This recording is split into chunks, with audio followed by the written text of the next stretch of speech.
Hello everyone. നമ്മളിന്ന് സംസാരിക്കാൻ പോകുന്നത് കുറച്ച് കോംപ്ലക്സ് ആയ എന്നാൽ നമ്മളെല്ലാവരും അറിഞ്ഞിരിക്കേണ്ട ഒരു കാര്യത്തെക്കുറിച്ചാണ്. കാശ്മീരിന്റെ ചരിത്രം. ശരിക്കും പറഞ്ഞാൽ ഒരുപാട് കോൺഫ്ലിക്റ്റുകളും നിയമക്കുരുക്കുകളുമൊക്കെയുള്ള ഒരു വിഷയമാണിത്.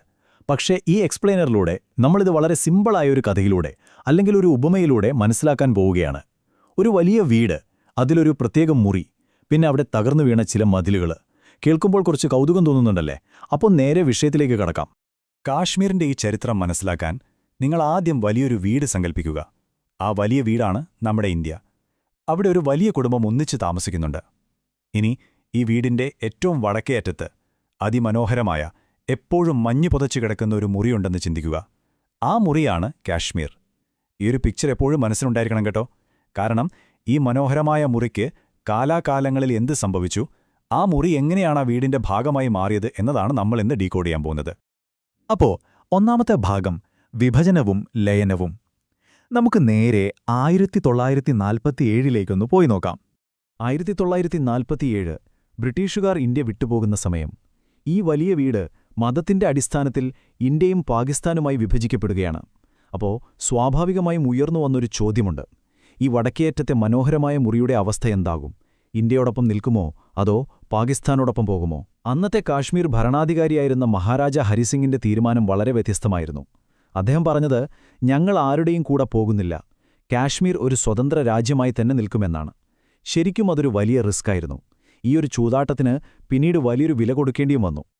അങ്ങനെയിരിക്കെയാണ് ഒക്ടോബർ മാസം വരുന്നത്. മഹാരാജാവിന് സ്വതന്ത്രമായി നിൽക്കാനായിരുന്നു താൽപ്പര്യമെങ്കിലും പാകിസ്ഥാൻ അത് അംഗീകരിക്കാൻ തയ്യാറായിരുന്നില്ല. ഒക്ടോബർ 22 അവർ ഓപ്പറേഷൻ ഗുൽമാർഗ് എന്ന പേരിൽ ആ മുറിയിലേക്ക്, അതായത് കാശ്മീരിലേക്ക് ഇരച്ചുകയറി. അക്രമികൾ ശ്രീനഗറിലെ കരണ്ട് വരെ കട്ട് ചെയ്തു, വലിയ കൊള്ളയടി നടത്തി.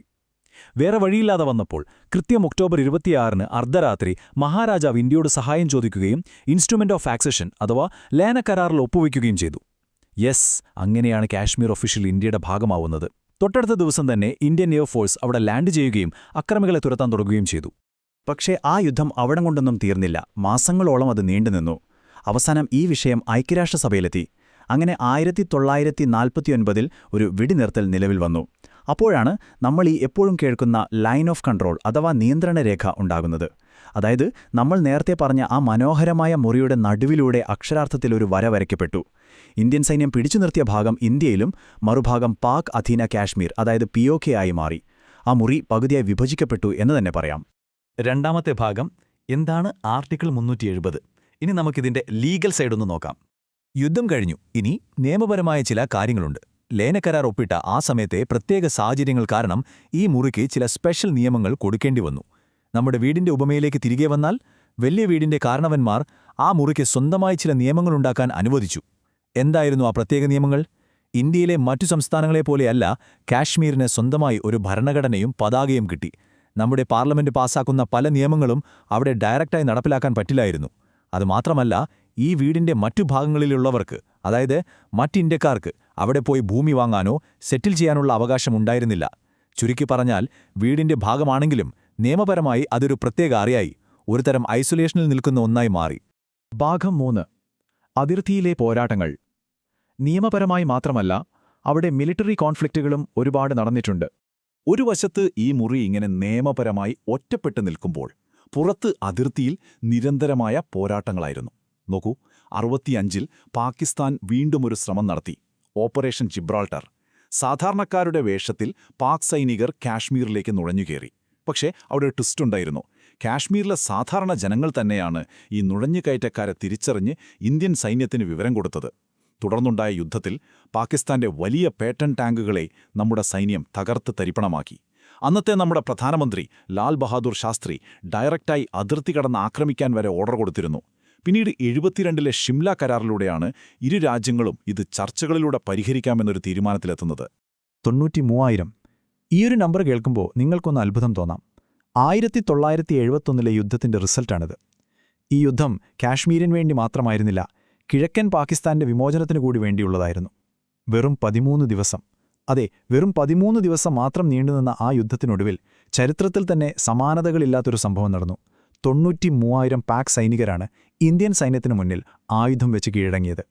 അങ്ങനെ കിഴക്കൻ പാകിസ്ഥാൻ ഇല്ലാതാവുകയും ബംഗ്ലാദേശ് എന്ന പുതിയ രാജ്യം ജനിക്കുകയും ചെയ്തു. ഒരു വമ്പൻ ചരിത്ര മുഹൂർത്തം തന്നെയായിരുന്നു അത്.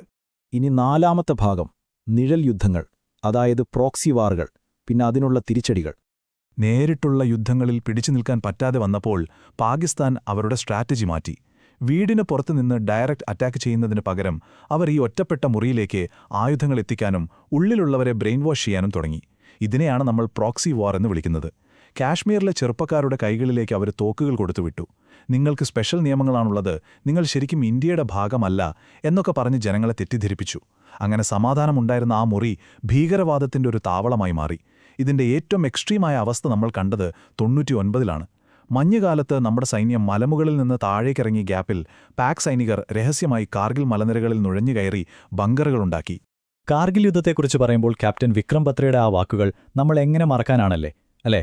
ഒന്നെങ്കിൽ ഞാൻ ത്രിവർണ പതാക പാറിച്ചു വരും, അല്ലെങ്കിൽ അതിൽ പൊതിഞ്ഞ് തിരിച്ചുവരും, പക്ഷെ ഞാൻ ഉറപ്പായും വന്നിരിക്കും. -ഡിഗ്രി തണുപ്പിൽ കുത്തനെയുള്ള മഞ്ഞുമലകൾ കയറിപ്പോരാടിയ നമ്മുടെ സൈനികരുടെ ധീരതയും ത്യാഗവും ശരിക്കും പറഞ്ഞറിയിക്കാൻ പറ്റാത്തതാണ്. ടൈഗർ ഹില്ലും തോലോലിങ്ങും ഉൾപ്പെടെയുള്ള പോയിന്റുകൾ അവർ തിരിച്ചുപിടിച്ചു. സ്വന്തം ജീവൻ കൊടുത്താണ് അവർ അതിർത്തി കാത്തുസൂക്ഷിച്ചത്. കാർഗിലിന് ശേഷവും ഭീകരാക്രമണങ്ങൾ പലതും നടന്നു. പക്ഷേ ഒരു ഘട്ടം കഴിഞ്ഞപ്പോൾ ഇന്ത്യയുടെ റെസ്പോൺസ് മാറി. 2016-ലെ ഉറി അറ്റാക്കിനും 2019-ലെ പുൽവാമ അറ്റാക്കിനും ഇന്ത്യ കൊടുത്ത മറുപടി പഴയതുപോലെ വെറുമൊരു അപലപിക്കലിൽ ഒതുങ്ങിയില്ല. അതിർത്തി കടന്ന് കൃത്യമായ ലക്ഷ്യങ്ങളിലേക്ക് ഇന്ത്യ തിരിച്ചടിച്ചു. പാക് അധീന കാശ്മീരിലെ സർജിക്കൽ സ്ട്രൈക്കുകളും അതിനുശേഷമുള്ള ബാലാക്കോട് എയർ സ്ട്രൈക്കും വ്യക്തമാക്കുന്നത് ഭീകരവാദത്തെ നേരിടുന്നതിൽ ഇന്ത്യ സ്വീകരിച്ച പുതിയതും വളരെ അഗ്രസീവുമായൊരു അപ്രോച്ചാണ്. ഭാഗം 5. പുതിയ അധ്യായം. ഇത് 2019-ൽ തുടങ്ങിയതാണ്. അങ്ങനെ വർഷങ്ങൾ ഒരുപാട് കടന്നുപോയി. ഒടുവിൽ ആ മുറിയുടെ ഒറ്റപ്പെടലിനും അവിടെ നടക്കുന്ന പ്രശ്നങ്ങൾക്കും ഒരു പെർമനന്റ് സൊല്യൂഷൻ ഉണ്ടാക്കാൻ ഇന്ത്യ തീരുമാനിച്ചു. അങ്ങനെയാണ് ചരിത്രപ്രധാനമായ 2019 ഓഗസ്റ്റ് 5 വരുന്നത്. ആ സ്പെഷ്യൽ മുറിക്ക് ചുറ്റുമുണ്ടായിരുന്ന ആ മതിലുകൾ അന്ന് പൂർണ്ണമായും പൊളിച്ചു മാറ്റപ്പെട്ടു. യെസ്, ആർട്ടിക്കിൾ 370 റദ്ദാക്കി. ഇതിലൂടെ ശരിക്കും എന്താ സംഭവിച്ചത്? ഒരു വശത്ത് പണ്ടത്തെ ആ ഒറ്റപ്പെട്ട മുറി, അവിടെ പ്രത്യേക നിയമങ്ങളും നിക്ഷേപങ്ങൾക്ക് നിയന്ത്രണങ്ങളും, അതുകൊണ്ടുതന്നെ ഭീകരവാദത്തിന്റെ വളർച്ചയുമുണ്ടായിരുന്നു. എന്നാൽ 2019 ശേഷം ആ അവസ്ഥ പാടെ മാറി. കാശ്മീർ ഇന്ത്യയിലെ മറ്റേതൊരു സംസ്ഥാനത്തെയും പോലെ ഒരു ഭാഗമായി. ഒരു രാജ്യം, ഒരു ഭരണഘടന, ഒരു പതാക എന്നതവിടെയും യാഥാർത്ഥ്യമായി. ഭൂമി വാങ്ങാനും ബിസിനസ് തുടങ്ങാനുമുള്ള വിലക്കുകൾ മാറി. ജമ്മു കാശ്മീരും ലഡാക്കും കേന്ദ്രഭരണ പ്രദേശങ്ങളായി. ആ വലിയ വീടിന്റെ മറ്റു മുറികളെപ്പോലെ ആ മുറിയുടെ വാതിലുകളും വികസനത്തിനായി തുറക്കപ്പെട്ടു. ഈയൊരു എക്സ്പ്ലെയിനറിലെ വിവരങ്ങളിൽ നിന്നും നമ്മൾ പ്രധാനമായും 3 കാര്യങ്ങളാണ് മനസ്സിലാക്കേണ്ടത്. ഫസ്റ്റ് പോയിന്റ്, വിനാശത്തേക്കാൾ സമാധാനത്തിനുള്ള വലിയ മൂല്യം. യുദ്ധവും ഭീകരവാദവും തകർച്ച മാത്രമേ തരൂ, സമാധാനമാണ് യഥാർത്ഥ വികസനം കൊണ്ടുവരുന്നത്. രണ്ടാമത്തേത്, നമ്മുടെ സൈനികരുടെ ത്യാഗത്തോടുള്ള ആദരവ്.